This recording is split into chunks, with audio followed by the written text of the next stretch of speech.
एक छोटे से गांव में मोहन नाम का एक व्यक्ति रहता था। मोहन का परिवार बहुत साधारण था। उनका छोटा सा घर था और वह दिन रात मेहनत करके अपनी जीविका चलाता था। हालांकि मोहन का जीवन साधारण था, लेकिन उसका दिल बहुत बड़ा था। वह हमेशा दूसरों की मदद के लिए तैयार रहता था। गांव में हर कोई उसकी ईमानदारी और दयालुता की सराहना करता था। मोहन की आदत थी कि खेतों में काम करते समय जो भी जरूरतमंद मिलता वह उसकी मदद करता। अगर कोई भूखा कुत्ता आ जाता तो वह बिना सोचे अपने टिफिन से उसे खाना खिला देता। अगर कोई यात्री भूखा होता तो वह अपना खाना भी दे देता। उसकी पत्नी सुनीता को इस बात से अक्सर नाराजगी होती थी। वह कहती, तुम्हारी इस उदारता की वजह से हमारा रसोई घर हमेशा खाली रहता है। तुम्हें अपने बारे में भी तो सोचना चाहिए। लेकिन मोहन मुस्कुराकर जवाब देता, सुनीता, भूखा पेट सबसे बड़ा दुश्मन है। अगर हम किसी की मदद कर सकते हैं तो क्यों ना करें। भगवान सब देखता है। एक दोपहर जब मोहन घर पर आराम कर रहा था, तभी दरवाजे से एक बूढ़े साधु की कमजोर आवाज आई। उनकी आवाज ऐसी थी मानो वे बहुत थके हुए और भूखे हों। सुनीता ने खिड़की से झांक कर देखा और बड़बड़ाई, अब ये भी आ गया, लगता है रसोई फिर खाली हो जाएगी।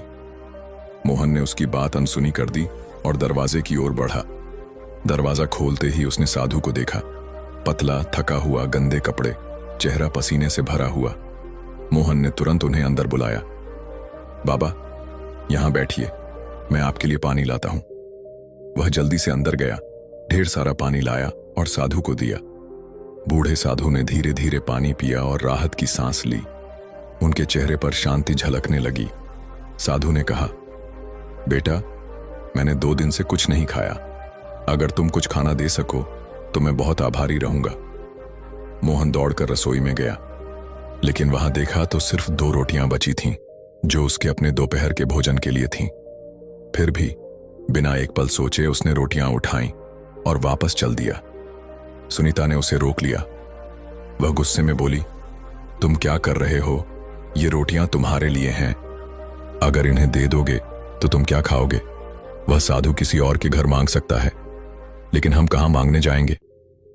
मोहन ने उसकी बात ध्यान से सुनी और फिर धीरे से कहा, सुनीता, भूखा पेट इंतजार नहीं करता। बाबा ने 2 दिन से कुछ नहीं खाया। अगर हम उन्हें नहीं खिलाएंगे तो उनका क्या होगा? भगवान हमारे लिए कुछ ना कुछ इंतजाम करेगा। सुनीता की आवाज इतनी तेज थी कि साधु ने सब सुन लिया, लेकिन वे चुपचाप बैठे इंतजार करते रहे। मोहन ने सुनीता के गुस्से को नजरअंदाज किया और साधु के पास जाकर रोटियां उनके सामने रख दी। बाबा, ये खाइए, ये हमारे घर का सबसे अच्छा भोजन है। साधु ने कुछ नहीं कहा। वे इतने भूखे थे कि चुपचाप खाना खाने लगे। फिर पानी पिया और शांति से बैठ गए। कुछ देर बाद जब साधु जाने के लिए खड़े हुए, उन्होंने मोहन को अपने पास बुलाया। अपनी झोली से उन्होंने एक चमकता हुआ सोने का कटोरा निकाला और मोहन को दे दिया। मोहन हैरान रह गया। बाबा, मैं इसे नहीं ले सकता, यह आपका है। साधु मुस्कुराए और बोले, बेटा, इसे रख लो। पिछले हफ्ते एक राजा ने मुझे यह कटोरा भिक्षा में दिया था, लेकिन मेरा इसमें कोई काम नहीं। मैं इसके लिए सही इंसान की तलाश में था और आज मुझे तुम मिले।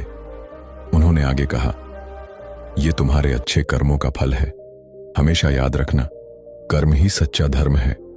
तुमने बिना किसी लालच के मदद की। अच्छे कर्म करते रहो, भगवान सही समय पर फल देता है। तुम्हारी दयालुता और निस्वार्थ कर्म न केवल तुम्हें बल्कि तुम्हारे परिवार को भी शांति और सुख देंगे। इस कटोरे को अपने पास रखो और इसका समझदारी से इस्तेमाल करना, लेकिन इसे अपनी अच्छाई को बदलने मत देना। यह कटोरा सिर्फ एक प्रतीक है, एक याद कि भगवान अच्छे कर्मों की कद्र करता है।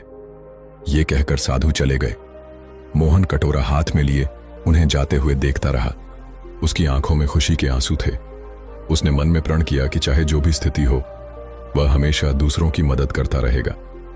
दोस्तों, कर्म ही सच्चा धर्म है। जो व्यक्ति बिना फल की इच्छा के अच्छा काम करता है, उसे भगवान किसी न किसी रूप में फल देता है। सही काम करने से कभी पीछे मत हटो। अगर ये कहानी पसंद आई हो तो चैनल को सब्सक्राइब करना मत भूलिए।